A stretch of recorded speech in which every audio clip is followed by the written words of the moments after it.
Class 12th physics में next topic हमारा क्या है, vector form of Coulomb law. बात ठीक। जैसे मान लीजिए हमने कोऑर्डिनेशन एक्सिस ली, यहां पे आपका पहला चार्ज पार्टिकल था पॉजिटिव Q1, जो कि ओरिजिन से कितनी डिस्टेंस पे था, R1 डिस्टेंस पे था। तो इसकी पोजीशन आप पोजीशन वेक्टर के द्वारा रिप्रेजेंट करेंगे। हमने पोजीशन वेक्टर कौन सा बना दिया, R1। बात क्लियर। ये दूसरा चार्ज पार्टिकल था पॉजिटिव Q2, ये ओरिजिन से कितने दूर डिस्टेंस पे था, R2 डिस्टेंस पे था। तो इसको हमने वेक्टर R2 से रिप्रेजेंट कर दिया।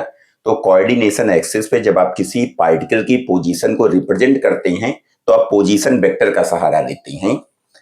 अब एरो ये बना दी, बात क्लियर एकदम। अब मान लीजिए हमें इधर Q2 से Q1 तक की डिस्टेंस निकालनी है। तो ये डिस्टेंस जो हमने फाइंड आउट की ये इस डायरेक्शन में है, ऐसे एरो भी बस बीच में बना दिए। और कहां से कहां तक मेजर किए हैं, चार्ज पार्टिकल 2 से लेकर के चार्ज पार्टिकल 1 तक। तो 2 1, बात क्लियर एकदम। ठीक, एरो की साइन भी बनाई गई कि 2 से 1 तक मेजर किया गया है। डिस्टेंस बिटवीन चार्ज पार्टिकल 2 से चार्ज पार्टिकल 1 तक क्या होगी, R21।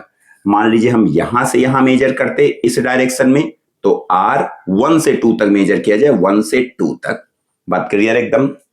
दूसरी बात, Q1 वाला चार्ज इसको क्या करेगा, रिपेल करेगा, इधर की ओर फोर्स लगाएगा। उस फोर्स का नाम क्या होगा, सेकेंड वाले चार्ज पर फोर्स लग रहा है, फर्स्ट वाला चार्ज फोर्स लगा रहा है। तो जो फोर्स लगाता है उसका नाम पीछे लिखा जाता है, जिस चार्ज पार्टिकल पर फोर्स लगता है उसका नाम आगे। तो चार्ज पार्टिकल 2 पे फोर्स लग रहा है और 1 लगा रहा है, तो 2 पर लग रहा है इसलिए 21 लिखा जाएगा। ये रिपेल करेगा तो इधर इसको क्या लिखा जाएगा, इस बार 1 पर लग रहा है तो F1 2, कि 1 पर लग रहा है और लगाने वाला कौन है, 2 है। बात क्लियर। अब हम इसका वेक्टर फॉर्म लिखते हैं तो डायरेक्ट F बराबर 1/4 pi epsilon naught Q1 Q2 upon में R²। ये तो इसका मैग्नीट्यूड हो गया, लेकिन आपको लिखना क्या है, वेक्टर फॉर्म। वेक्टर फॉर्म लिखने के लिए आपको डायरेक्शन भी बात करनी होगी। जैसे मानते हैं कि हम F12 की वैल्यू लिख रहे हैं। अब आप ध्यान दीजिए कि यहां पर हमें एक यूनिट वेक्टर को मल्टीप्लाई करना पड़ेगा, क्योंकि ये मैग्नीट्यूड है, साथ में डायरेक्शन का मल्टीप्लाई करेंगे। अब डायरेक्शन कौन सी लेनी होगी, तो उसके लिए कहा गया है कि जिधर फोर्स की डायरेक्शन होगी, जैसे फोर्स किधर लग रहा है, आगे की ओर, तो जो डायरेक्शन आगे की ओर होगी डिस्टेंस की, उसी को लिखा जाएगा। तो डिस्टेंस कौन सी लिखी जाएगी, R21 कैप के साथ। अब कैप क्या हो गया, कैप एक यूनिट वेक्टर को रिप्रेजेंट कर रहा है जिसका मैग्नीट्यूड क्या हो गया है, 1 हो गया है। तो आप इस फॉर्म में लिख सकते हैं, या तो रहा F12 equal to 1/4 pi epsilon naught Q1 Q2। ये R21 के ऊपर यदि आप वेक्टर लगा दीजिए तो नीचे पावर क्या हो जाएगी आपकी, 3। बात क्लियर, क्योंकि R cap equal to vector R upon mod of R भी लिखा जा सकता है। तो हमने ऊपर कैप लगाया तो पावर 2 थी और ऊपर वेक्टर लगाया तो पावर 3 हो गई। बात क्लियर। दूसरा देखिए, यहाँ पे 21 है तो यहाँ पे क्या, यहाँ पे 12 है तो यहाँ क्या लिखा जाएगा, 21। इसलिए लिखा गया क्योंकि दोनों की डायरेक्शन फोर्स की और डिस्प्लेसमेंट वेक्टर जो आपने बीच की डिस्टेंस ली है, ये दोनों की डायरेक्शन सेम इन डायरेक्शन होनी चाहिए। जैसे इधर ही फोर्स रिपेल लग रहा है, इधर की ये डिस्टेंस मेजर की जाएगी। दूसरी बात, आप इसको एक वेक्टर के फॉर्म में रिप्रेजेंट करिए। देखें, पहला वेक्टर आपका ये है R2, इसके हेड से मैंने एक दूसरा वेक्टर ड्रा किया है जिसका नाम है R21, और ये आपका एक रिजल्टेंट की तरह काम कर रहा है जिसको लिखेंगे आप R1। बात क्लियर।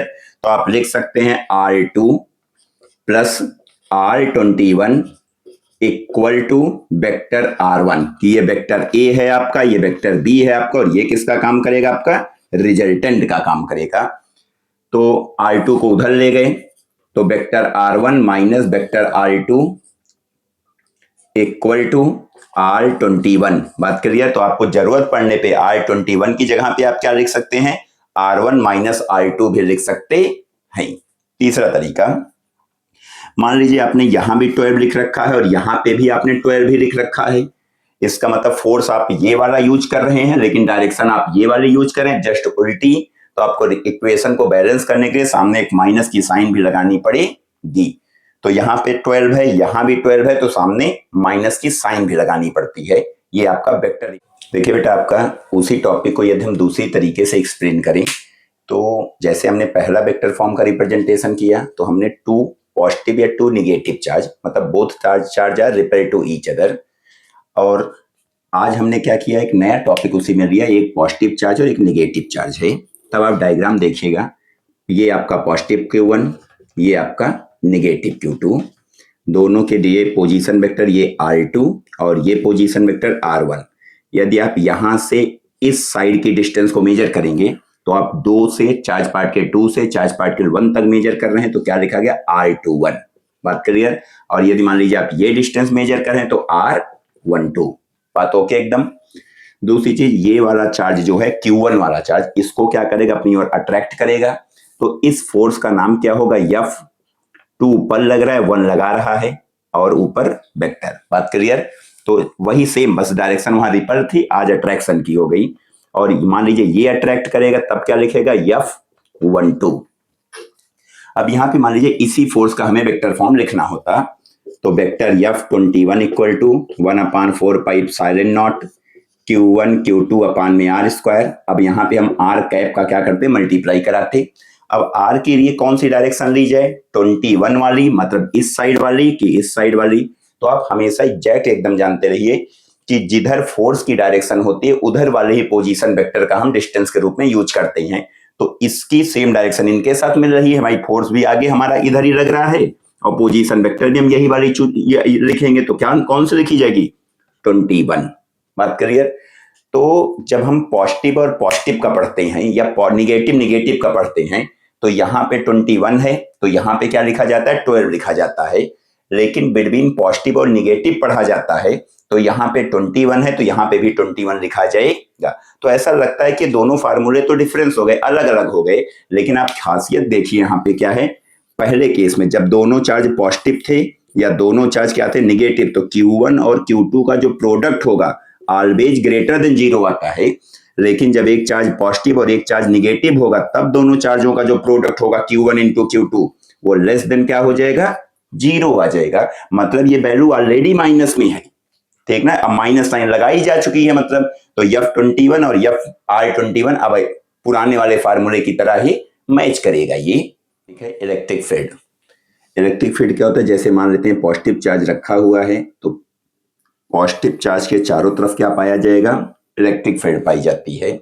इलेक्ट्रिक फील्ड किसी भी चार्ज के चारों तरफ का वह एरिया होता है जिसमें एनोदर चार्ज मेरा कैसा है, पॉजिटिव, रिप्रेजेंट किससे किया गया, Q0, और उसको कहते क्या है, टेस्ट चार्ज। तो टेस्ट चार्ज आप कह दीजिए, चाहे यूनिट पॉजिटिव चार्ज कह दीजिए, ये it is very small charge. इतना स्मॉल होता है कि इसकी खुद की कोई इलेक्ट्रिक फील्ड नहीं होती है। तो किसी भी चार्ज, जैसे ये चार्ज Q है, तो किसी भी चार्ज के चारों तरफ का वो एरिया हुआ, वह क्षेत्र जिसमें एनोदर चार्ज, एनोदर मतलब एनोदर यूनिट चार्ज या test charge experience of force of attraction और रिपल्सन। बात क्लियर एकदम। मान लीजिए हमने टेस्ट चार्ज को कितने डिस्टेंस पे रखा है, R, तब ये क्या महसूस करेगा, रिपल्सन महसूस करेगा। अब रिपल्सन के कारण ये इसी लाइन के थ्रू कहां जाना चाहेगा, बाहर। मान लीजिए यहां पे रखा जाता तो इस लाइन के थ्रू ये कहां जाना चाहता, बाहर। मान लीजिए यहां पे रखा जाता तब भी ये कहां जाना चाहता, बाहर। बात क्लियर। इसका मतलब यदि पॉजिटिव चार्ज जिस लाइन के थ्रू टेस्ट चार्ज बाहर गया था वही लाइन क्या कहलाती है, इलेक्ट्रिक फील्ड लाइन कहलाती है। तो इलेक्ट्रिक फील्ड लाइन वो लाइन होती है जिसपे एक्चुअल में टेस्ट चार्ज क्या किया था, फोर्स ऑफ अट्रैक्शन या फोर्स ऑफ रिपल्सन के कारण मूव करता है, उसे हम क्या कहते हैं, इलेक्ट्रिक फील्ड लाइन कहते हैं। जैसे बात की जाए पॉजिटिव चार्ज है तो टेस्ट चार्ज यहाँ पे रखेंगे आप तो ये इसी के थ्रू ऐसे बाहर मूव करेगा। तो इलेक्ट्रिक फील्ड लाइन जो होती है ये पॉजिटिव चार्ज से हमेशा क्या होती है, बाहर की तरफ निकलती है। बात क्लियर। मान लीजिए मेन चार्ज जो हमारा निगेटिव होता, अब टेस्ट चार्ज को क्या किया जाता, अट्रैक्ट, वो इस तरीके से मूव करके अंदर आता। तो अट्रैक्ट जो किया जाता तो निगेटिव चार्ज से इलेक्ट्रिक फील्ड लाइनें हमेशा कहां आती हैं, अंदर आती हैं। बात क्लियर एकदम। तो इलेक्ट्रिक फील्ड लाइन रियल में वो लाइन होती है जिसपे test charge always positive, test charge जिस पर मूव करता है, चलता है, उसे हम क्या कहते हैं, इलेक्ट्रिक फील्ड लाइन कहते हैं। और भी प्रॉपर्टी होती है, लेकिन इसको हम नेक्स्ट टॉपिक में बात करेंगे। अभी इसी के आगे हम बात करते हैं इलेक्ट्रिक फील्ड इंटेंसिटी। बात क्लियर? इलेक्ट्रिक फील्ड इंटेंसिटी को किससे रिप्रेजेंट किया जाता है? ई से। ई बराबर क्या होता है, जैसे इस पे क्या लगा है, एक बाहर की तरफ क्या जनरेट हुआ है, फोर्स, तो वो फोर्स अपान ये जो टेस्ट चार्ज रखा गया था, इस चार्ज की वैल्यू। तो इलेक्ट्रिक फील्ड इंटेंसिटी क्या होती है, फार्मूला क्या दिया गया, एफ अपान क्यू नॉट। बात क्लियर? कि टेस्ट चार्ज पे जितना फोर्स ऑफ अट्रैक्शन या फोर्स ऑफ रिपल्शन लग रहा था, उसी को क्या कहा जाता है, electric field intensity. Electric field intensity normal शब्दों में बात की जाए तो ये जो मेन चार्ज था, ये चार्ज कितना टेस्ट चार्ज को रिपेल कर रहा है या कितना टेस्ट चार्ज को अट्रैक्ट कर रहा है, इसी को मेजर करना क्या कहलाएगा, इलेक्ट्रिक फील्ड इंटेंसिटी। सपोज कर लेते दोनों के बीच की डिस्टेंस कितनी है यार, तब एफ की जगह पे पहले कूलाम लॉ से क्या लिखा जा सकता है, 1/4 पाई एप्सिलॉन नॉट Q1 की जगह पे Q2 बटे में जो डिस्टेंस है यार, तो उसी का R का क्या कर दिया, स्क्वायर। बात क्लियर? ये तो F की जगह पे नोट हुआ, नीचे Q0 ऑलरेडी था तो नीचे Q0 नोट किए, Q0 कैंसिल हो गया, तो एक फार्मूला आपको ये भी बताया जाएगा, 1/4 पाई एप्सिलॉन नॉट Q/R²। तो इलेक्ट्रिक फील्ड इंटेंसिटी के दो फार्मूले हो गए टोटल, एक फार्मूला F/Q0, दूसरा formula 1/4 pi epsilon not Q/R²। बस आप इतना ध्यान दीजिए न्यूमेरिकल करते समय कि ये जब ये वाला फार्मूला आप इस्तेमाल करते हैं तो यहाँ पे वो चार्ज रखा जाता है जो बाहर से लाया गया था, मतलब टेस्ट चार्ज की वैल्यू होती, बाहरी चार्ज की वैल्यू होती, जिसकी इलेक्ट्रिक फील्ड है वो चार्ज यहाँ पर नहीं रखा जाता है। लेकिन जब हम इस फार्मूले का इस्तेमाल करते हैं तो हम यहाँ पे वो चार्ज रखते हैं जिसकी इलेक्ट्रिक फील्ड होती है, जो फोर्स ऑफ अट्रैक्शन या रिपल्शन लगा रहा होता है। बात क्लियर एकदम? दूसरी बात, जो फोर्स की डायरेक्शन होती है वही डायरेक्शन आपको इलेक्ट्रिक फील्ड इंटेंसिटी की भी डायरेक्शन या इलेक्ट्रिक फील्ड की भी डायरेक्शन बताई जाए, ये दोनों की सेम डायरेक्शन होती है। तो बहुत से न्यूमेरिकल में आपको ऐसे मिलेगा कि चाहे फोर्स कहे निकालने को, चाहे इलेक्ट्रिक फील्ड में, डायरेक्शन में हम कोई तरीके का डिफरेंस नहीं क्रिएट करेंगे। Electric field intensity is a vector quantity, तो डायरेक्शन किसके बराबर होती है, फोर्स के डायरेक्शन के सेम होती है। बात क्लियर?